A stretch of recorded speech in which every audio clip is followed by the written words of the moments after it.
Yes, programming a key fob for a 1999-2000 Toyota 4Runner is a straightforward DIY process. You don't need any special tools from the dealership.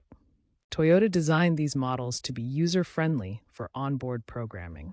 The process involves using the car's built-in system to sync a new or replacement key fob, using the ignition key and pressing the lock-unlock buttons on the fob in a specific sequence.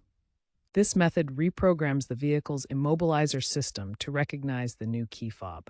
Make sure your key fob has a good battery, CR2032, and communicates via radio frequency at 314 MHz. Digital tools, like OBD2 scanners, can verify programming success but aren't essential. Remember, success rates are high, 80 to 90%, but failures often stem from faulty fobs or timing and button press errors.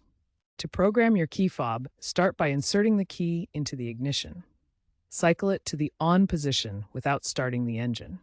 Then press the lock and unlock buttons on the fob in the specific sequence, such as lock 3 times followed by unlock 3 times. Finally, turn the ignition off and then back on to confirm the programming. For detailed guidance, check online tutorials and forums such as toyotanation.com and Reddit's r/Toyota, where you'll find step-by-step guides and helpful user feedback. If the programming process fails, first check the key fob battery using a multimeter to ensure it has proper voltage. Make sure you're pressing the buttons in the right order and for the correct amount of time during the sequence. If you accidentally trigger the anti-theft system during programming, simply wait 30 minutes for it to reset automatically. For cost savings, consider using aftermarket key fobs from brands like Keyless Ride, which are compatible and often more affordable than original equipment manufacturer parts.